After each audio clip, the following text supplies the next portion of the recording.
Bom dia, meus irmãos e amigos, a todos que me assistem. Gostaria de agradecer por esta oportunidade de poder compartilhar com você um pouquinho mais da palavra do nosso Senhor Jesus Cristo. É sempre bom trazermos à memória aquilo que pode nos dar esperança. E eu estava fazendo isso alguns minutos atrás e me recordei da época em que o Senhor me resgatou das trevas e me trouxe para a luz. E me mostrou tudo aquilo que sozinho eu não conseguiria enxergar. Fiquei pensando e relembrando das pessoas que investiram na minha vida. Fiquei meditando sobre quantas delas passaram por mim e já estão na glória com o Pai. Me lembro de pessoas que gastaram horas e dias e meses em oração pela minha vida. E foi muito bom esse tempo. E você se lembra da época que o Senhor tirou as escamas dos teus olhos e permitiu que você enxergasse aquilo que hoje você vê de maneira tão natural? Você se lembra das pessoas, quais foram as pessoas que o Senhor usou para entrar em contato com você, para discipular você, para orar contigo, para te dar uma Bíblia, para te presentear com as boas novas de grande alegria? Eu me lembro. Hoje gostaria de meditar com você em dois textos. O primeiro texto é em Atos capítulo 3. E aqui nesse texto nós vemos muitas e muitas lições sobre como o Evangelho muda a vida de alguém. Porque quando eu não cria no Senhor Jesus, quando eu não sabia o que era servir a Deus, acreditar que Jesus é o Cristo, eu vivi uma vida e hoje eu vivo outra. É um processo. Em alguns momentos isso acontece, de oscilar entre uma questão e outra, mas a minha vida não é mais aquela. Eu estou num processo de mudança contínuo, buscando cada dia mais parecer-me com Cristo. E eu sei que você também. E o que o Evangelho trouxe para mim, além das Escrituras, que já é mais do que suficiente, mas o Evangelho também mudou a maneira como eu me relaciono com o meu próximo e a maneira como eu me relaciono com Deus. O Senhor Jesus permitiu que eu fosse religado a Deus, que eu tivesse um encontro com o Deus eterno. Ele permitiu que eu tivesse esse relacionamento que antes eu não tinha. E nesses textos que eu citei para vocês, nós vamos perceber as mudanças na vida de algumas pessoas. Porque nós recebemos de graça o amor, nós recebemos de graça o carinho, nós recebemos de graça o afeto de muita gente. Nós recebemos a mensagem de Deus, muitas pessoas que oram por nós e nos apresentam a palavra, mas isso parece que morre na gente. Quando paramos para relembrar e pensar, poxa, eu não falei do Evangelho para ninguém. Talvez eu tenha 20, 30 anos com Cristo de caminhada, e eu te pergunto, quantas pessoas você levou a Cristo? Muitas pessoas investiram na sua vida como investiram na minha, mas às vezes parou aqui. Nós não demos continuidade a isso. Nós recebemos com alegria, mas não compartilhamos com mais ninguém. Então esse legado meio que interrompeu. E nós não estamos deixando nada para as novas gerações, para as pessoas que estão chegando. Imagine só, se a pessoa que pregou o Evangelho para você, se a pessoa que Deus usou para te levar ao conhecimento da verdade, pensasse como nós pensamos hoje. Você jamais teria esse conhecimento. É triste, mas é verdade. Muitas pessoas vivem num grupo fechado. Esse grupo é bom para comunhão, para nos afiarmos, para nos desafiarmos também. Mas nós somos chamados para fora, para sair, para levar o Evangelho. E o Senhor Jesus nos deixou vários desafios, inúmeros. Mas algumas coisas que Ele nos diz, em Marcos 16, capítulo 15, Ele diz: ide por todo o mundo, e pregai o Evangelho a toda criatura.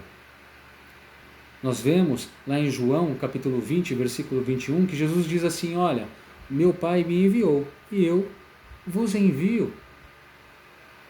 Nós lemos em Mateus 28, 19 e 20, que nós devemos pregar a todas as nações, batizando-os em nome do Pai, do Filho e do Espírito Santo. Nós precisamos fazer discípulos. E é algo que é cíclico, não tem fim. Porque nós vamos ensinar pessoas, levar o Evangelho para pessoas e ensiná-las a tudo aquilo que Cristo tem ordenado para que elas façam o mesmo. Então não tem fim. Eu recebi e eu promovo isso. A questão de promover isso que é o problema, porque muitas vezes nós paramos de promover isso. Nós interrompemos isso, recebemos e paramos, estamos num grupo fechado e não pregamos para ninguém, não levamos o Evangelho para ninguém. Só que levar o Evangelho às vezes nos assusta, nos dá medo. Como fazer? O que falar? Para quem falar? Quais são as pessoas que eu devo compartilhar e comunicar das boas novas? Só que não é uma coisa que nós escolhemos. Nós temos que pregar o Evangelho a todos, ide por todo mundo e pregar o Evangelho a toda criatura. E nós devemos sair da nossa casa, do nosso bairro, da nossa cidade, do nosso estado, do nosso país e ir para o mundo, e expandir, ir para o mundo todo. Mas às vezes é tão difícil sair da nossa casa para ir para o nosso bairro. Achamos que devemos sair da nossa casa e ir para outro país, devemos sair da nossa casa e ir para outro estado. Às vezes Deus nos chama para missões como essas. Mas imagine só, se todos os cristãos que nós conhecemos, levasse esse ano aos pés da cruz uma pessoa, de maneira genuína, de maneira coerente, de maneira bíblica, o impacto, se nós impactássemos o nosso bairro, não precisa ir tão distante. Olha que coisa maravilhosa. E nós vamos ver em 2 textos pessoas que impactaram no seu dia a dia, naquilo que elas faziam de comum, que era natural para elas. E aqui nós temos, no capítulo 3 de Atos, nós temos Pedro e João, que eles estão a caminho do templo para orar. Eles oravam 3 vezes ao dia. Eles estavam indo para a oração da tarde ali. Eles não tinham igreja evangélica dos irmãos, igreja batista, igreja presbiteriana, enfim. Eles estavam indo ao templo para orar. E ali, ao chegarem no templo, muitas pessoas passavam por ali. Mestres da lei, líderes, inúmeras pessoas passavam por ali. Então, era um bom caminho para que pessoas buscassem obter o seu sustento. E naquele caminho tinha um homem que mendigava, porque ele já era aleijado desde nascença. E ele tinha mais de 40 anos, diz a palavra. Ele tinha mais de 40 anos e nunca tinha firmado os pés no chão porque era um aleijado de nascença. E ali, Pedro, ao chegar no templo, aquele homem faz o que lhe é natural e normal, vai mendigar e pede uma esmola. E Pedro volta-se para ele e fala: olha, eu não tenho nem prata nem ouro, mas o que eu tenho lhe dou, em nome de Jesus Cristo, o Nazareno. Ande. E aquele homem se levanta de um salto, fica de pé. Eu imagino a sensação, né, de sentir as suas pernas, aqueles nervos que estavam atrofiados desde que ele havia nascido. Um homem que não sabia o que era andar, correr, andar de bicicleta, andar a cavalo, seja lá o que for. Ele não tinha tido essa experiência. Eu fico pensando, 40 anos nessa condição, de não sentir os membros inferiores. E nesse momento, no caminho, Pedro aproveitou e mudou a história daquele mendigo, daquele aleijado. Não só a questão espiritual, que é a mais importante, mas aquele homem não precisaria mais mendigar. Agora ele poderia trabalhar, aquele homem poderia rever a sua família, ele poderia constituir uma família, buscar o sustento para ela. Ele não se tornaria refém e não mendigaria não só apenas o dinheiro, mas a atenção das pessoas. Mendigar a atenção das pessoas é terrível. Mendigar o auxílio e a ajuda das pessoas é terrível. As pessoas precisavam colocá-lo ali, tirá-lo dali, colocá-lo no sol, tirá-lo do sol, tirá-lo da chuva, caso começasse a chover, colocá-lo para um pouco mais próximo do templo, ali, num lugar mais coberto. Ele estava mendigando não só o dinheiro, mas ali eles mudam a história desse homem. Jesus Cristo entra e muda a história desse homem. E quando Pedro e João e esse mendigo entra no templo, louvando, cantando a Deus, as pessoas se reúnem para saber o que estava acontecendo. As pessoas querem entender, porque esse homem estava há poucos segundos ali mendigando, e há anos ele fica ali. E ninguém nunca fez nada por ele. Mas agora vocês vêm dizer que um Jesus fez? Sim, este nome foi que fez isso. Não fomos nós, não fui eu, Pedro, não foi ele, João, foi Jesus quem fez. Mas a questão maior é como evangelizar as pessoas. Porque hoje nós não saímos curando aleijados, nós não saímos curando pessoas com problemas, com deficiência, porque nós não fazemos nada, quem faz é o Senhor. E naquele momento, aprove ao Senhor fazer dessa forma. Mas, Diego, como eu devo evangelizar? Então, algumas características. No versículo 11 em diante, do capítulo 3 de Atos, nós vamos ver algumas características importantes. Pedro sabia quem ele era e sabia aonde ele estava. Sabia onde ele estava e aonde ele chegaria. Então, Pedro estava onde nesse momento? No templo. Fazendo o quê? Buscando o horário da sua oração. E tinha muita gente ali dentro. Então ele entendia o que aquelas pessoas estavam ali orando a Deus, naquele templo, buscando talvez o auxílio de Deus.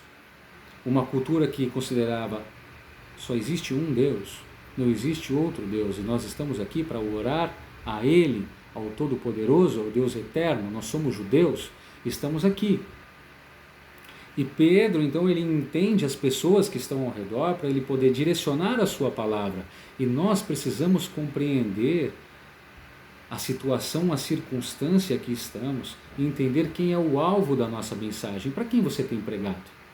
Ou se você não tem falado de Jesus para as pessoas, o que tem te atrapalhado? Será que você não tem observado o público para quem você vai direcionar? E aqui ele deixa bem claro que ele sabe bem para quem ele está direcionando.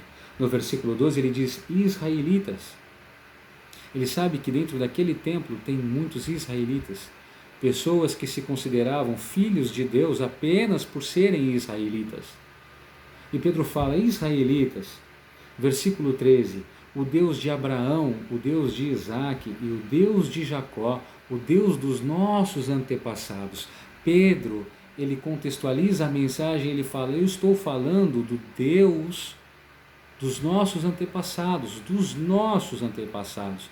antepassados nossos mais conhecidos como Abraão, Isaac e Jacó. E esse Deus que nós estamos aqui nesse templo para orar, que é o Deus desses antepassados, esse Deus glorificou a Jesus. E ele apresenta a Jesus utilizando o contexto todo histórico daquele povo. E ele apresenta a Jesus e eles falam, é a Jesus a quem vocês entregaram para ser morto e que vocês negaram perante Pilatos. Então Pedro, ele apresenta Jesus porque aquelas pessoas sabiam quem era Pilatos. Aquelas pessoas haviam gritado, crucifica-o, crucifica-o, pouco tempo antes, alguns dias antes desse acontecimento, algum tempo antes desse acontecimento. E Pedro está falando, vocês sabem de que Jesus eu estou falando. Porque desse Jesus eu sou testemunha ocular, eu estive com ele, eu o conheci. Então, para nós pregarmos o Evangelho para as pessoas, nós precisamos saber para quem nós estamos pregando. Nós precisamos conhecer as pessoas, nós precisamos nos relacionar com as pessoas. E ele continua, versículo 14 diz assim, vocês negaram publicamente o santo, vocês negaram publicamente o justo e pediram que fosse libertado um assassino. Vocês mataram o autor da vida, mas Deus ressuscitou dos mortos e nós somos testemunhas disso. Pedro prega o Evangelho, ele prega que o Deus dos antepassados, usou a Cristo Jesus e eles não aceitaram. E eles estavam orando naquele templo a um Deus que eles haviam rejeitado, o seu próprio Filho. E ele diz no versículo 17: agora eu sei que vocês agiram por ignorância, vocês não sabiam o que estavam fazendo, bem como também os seus líderes. E aí ele fala: mas Deus, vocês estão aqui dentro para orar, esse Deus, ele cumpriu o que tinha predito por todos os profetas. Por que Pedro cita os profetas? Porque os israelitas tinham a lei, tinham os profetas. Então Pedro está falando: olha, Deus, se vocês recorrerem aos rolos aí, verificarem os textos dos profetas, vocês vão ver que Deus já disse sobre Jesus, por meio desses profetas, que ele haveria de sofrer. Então agora se arrependam. Vocês têm tudo para se arrepender. Vocês têm, como diz o ditado, a faca e o queijo na mão. E mais adiante, ele fala assim: Deus falou há muito tempo, no versículo 21. E ele cita quem agora? No versículo 22, pois disse Moisés. Então Pedro, ele direciona a mensagem de maneira que ela seja válida, de que faça sentido para aquelas pessoas sabiam quem era Moisés, aquelas pessoas sabiam quem eram os profetas. No versículo 24 ele diz: de fato todos os profetas de Samuel em diante falaram e predisseram estes dias. Eles sabiam quem era Samuel, eles liam, eles entendiam, eles conheciam as histórias porque eles eram os israelitas. E ele continua: e ele disse a Abraão: por meio da sua descendência todos os povos da terra serão abençoados. Eles sabiam porque eles se consideravam descendentes de Abraão. Então uma das maneiras para nós pregarmos o Evangelho é entendermos quem são as pessoas que estão nos ouvindo. E aqui ele vai citando, Pedro vai citando Moisés, Samuel, Abraão, Isaac, Jacó, porque ele conhecia a Escritura. Esse é um outro ponto importante. Nós precisamos conhecer as Escrituras para falar para as pessoas, para que seja relevante, não somente a história, mas citar a Bíblia, citar a Escritura Sagrada. Então Pedro dá uma lição de que é importante conhecer o público-alvo, é importante conhecer as Escrituras, é importante citar as pessoas corretas, é importante fazer uso daquilo que Deus nos deixou escrito. Isso é muito legal. Então talvez você tenha medo de pregar o Evangelho, talvez você tenha medo das objeções, não porque você não ame as pessoas, mas porque talvez você ainda não parou para entender que precisa fazer uma análise das Escrituras e compreendê-la para falar aquilo que o Senhor quer que você fale. Daqui vamos partir para Atos 17, que é um outro texto, é um outro homem falando para um outro povo. E aqui em Atos 17 nós vamos ver Paulo. Eu acho que ninguém aqui duvida da salvação de Pedro e da salvação de Paulo. Ninguém aqui duvida de que eles foram homens usados por Deus para pregar o Evangelho, grandes missionários. É só nós analisarmos as viagens tanto de Pedro como também as viagens do apóstolo Paulo, um homem que foi um exemplo na questão de levar o Evangelho a outros povos. E aqui, nesse contexto, capítulo 17 de Atos, versículo 16, Paulo ele chega em Atenas. Então nós estamos falando aqui da Grécia, do povo grego, mas por que ele chegou aqui? Porque ele veio fugido de Bereia. Alguns irmãos estavam perseguindo, e aí Paulo ele é forçado a ir para Atenas. E lá em Bereia ele deixa Silas e Timóteo. E fala: olha, eu estou indo para Atenas, mas eu aguardo vocês lá. Eu vou aguardar vocês, porque o pessoal aqui quer me pegar. Então quando vocês chegarem nós seguimos viagem. E Paulo vai para Atenas. E ali em Atenas, então ele tem tempo para andar pela cidade, porque ele está esperando Silas e Timóteo.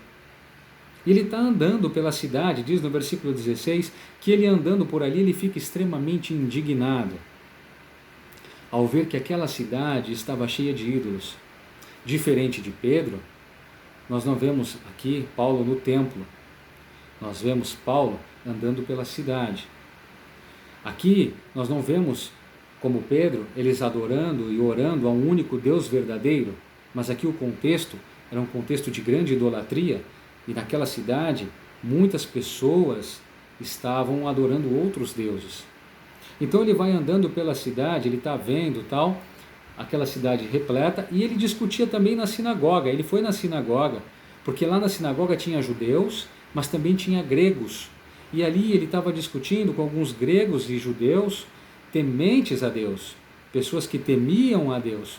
E também ia na praça principal todos os dias com aqueles que ali se encontravam. Então esse era o contexto. Já uma outra cultura, já vemos os gregos aqui, e Paulo já deu andada pela cidade, já percebeu o que está acontecendo, e ali também está de passagem. Paulo também está de passagem na vida das pessoas ali. Ele não queria fixar moradia, ele estava esperando apenas Silas e Timóteo chegarem de viagem. E ali, Paulo, ele se levanta para falar para as pessoas, e algumas pessoas ali começam a discutir com ele, discordar dele, e entendem que ele está falando abobrinha, está falando besteira, está falando daquilo que ele não conhece, está apresentando deuses estrangeiros. E ali as pessoas começam a tentar entender o que aquele tagarela, como chamam ele, está falando. Só que o texto diz bem claro, no versículo 18, diz assim: alguns filósofos, epicureus e estoicos, começaram a discutir com ele. Alguns perguntavam: o que está tentando dizer esse tagarela? E outros diziam: parece que ele está anunciando deuses estrangeiros. Pois Paulo estava pregando as boas novas a respeito de Jesus e da ressurreição. Sabe o que eu acho muito interessante? Que tanto na pregação de Pedro, quanto na mensagem de Paulo, eles estão falando da ressurreição de Cristo. E nós passamos agora pela Páscoa, estamos comemorando os dias, e é claro que vimos todo o sofrimento de Jesus, a sua morte, né? Como outras pessoas morreram crucificadas. Era uma morte que as pessoas aplicavam, o estilo de punição que era aplicado, até mesmo porque do lado de Jesus tinham outros dois. A questão não era o meio pelo qual ele foi morto, que era considerado maldito, mas a pessoa que estava naquele madeiro, ele não merecia estar ali. E a mensagem de Paulo se resumia a isso, as boas novas a respeito do que Jesus havia feito e da ressurreição de Jesus, que ele não estava morto, ele não era um Deus morto. Ele vive e reina para sempre. Então muitas vezes nós temos receio também de não saber o que falar para as pessoas. Nós até conhecemos as pessoas, conhecemos o contexto que elas estão, conhecemos as escrituras, mas é tanta informação, que nós não nos detemos na mensagem específica. E a mensagem é de arrependimento, da ressurreição de Jesus Cristo. E que a ressurreição de Jesus nos abriu a oportunidade de nos comunicarmos com Deus novamente, de podermos nos aproximar de Deus, de nos arrependermos, de mudarmos e de nos convertermos dos nossos maus caminhos. E aqui Paulo é questionado por essas pessoas, e eles estão achando que Paulo está apresentando algumas ideias estranhas. Então Paulo, ele se levanta no meio do Areópago, ele já não está no templo, ele está no Areópago. E ele diz assim: atenienses. Paulo sabia para quem estava falando, não era para os israelitas. Paulo estava falando para os atenienses, pessoal de Atenas. Vejo que em todos os aspectos vocês são muito religiosos, pois andando pela cidade eu observei cuidadosamente os seus objetos de culto. Até um altar com esta inscrição: ao Deus desconhecido. Paulo observou atentamente, Paulo pesquisou ali, entendeu o que aquelas pessoas acreditavam, para que a mensagem dele fosse específica, para que a mensagem dele fizesse sentido. E ele falou: olha, eu vi que vocês são muito religiosos, e que eu analisei atentamente e cuidadosamente os seus objetos de culto, e vocês adoram até aquilo que vocês desconhecem. Então aqui eu vou aplicar a mensagem para vocês. Aqui não adiantava Paulo falar de Abraão. Aqui não adiantava Paulo falar de Isaac, de Jacó. Aqui Paulo não adiantava falar dos nossos antepassados. Não faria sentido para essas pessoas. Fez sentido na mensagem de Pedro, mas aqui para Paulo não ia fazer sentido. Então a mensagem de Paulo é a seguinte: ora, o que vocês adoram, apesar de não conhecerem, porque vocês adoram ao desconhecido, eu lhes anuncio. Versículo 24. Eu lhes anuncio o Deus que fez o mundo e que tudo que nele há. Porque naquele Areópago tinham deuses do sol, tinham deuses da lua, tinham deuses da chuva, tinham deuses e mais deuses e mais deuses. E Paulo começa lá do início. Vocês não conhecem a história. Vocês não conhecem Abraão, Isaac, Jacó. Vocês não conhecem como deveriam conhecer os profetas. Vocês não entendem Moisés nem Samuel. Então eu vou começar lá de trás. O Deus que fez os céus e a terra. O Deus que não habita em santuários feitos por mãos humanas. Ele não é servido por homens como se necessitasse de algo, porque Ele mesmo dá a todos vida, o fôlego e as demais coisas. Todos esses deuses que para cada um vocês pedem uma coisa, o Deus desconhecido dá todas, as coisas mais básicas, até todas as coisas. Não precisa de todos esses deuses. Deus, Ele fez tudo, e de um só, Ele fez todos os povos. Ele começa a anunciar que de um povo Ele fez todos. E aqui no versículo 28, diz assim: pois nele vivemos, nos movemos e existimos, como disseram alguns dos poetas de vocês. Paulo não cita, como eu disse anteriormente, Abraão, Isaac e Jacó. Ele usa o contexto e fala: olha, os poetas de vocês mesmo. Eu conheço, eu sei qual é a cultura de vocês. E os poetas de vocês mesmos disseram: também somos descendência dele. Assim, visto que somos descendência de Deus, não devemos pensar que a divindade é semelhante a uma escultura de ouro. Porque os próprios poetas de vocês disseram que nós somos descendência de Deus, mesmo não conhecendo a Deus. Então, pegando o raciocínio do poeta de vocês, eu digo para vocês que se nós somos descendência dele, não há necessidade de uma escultura de ouro, gente, nem de pedra, nem de prata, feita pela nossa imaginação, pela imaginação do homem. E ele continua, no passado, versículo 30, Deus não levou em conta essa ignorância, mas agora ordena que todos, em todo lugar, se arrependam. A mensagem de arrependimento e a ressurreição de Cristo, ela tem que estar presente na mensagem que você vai falar para o seu vizinho.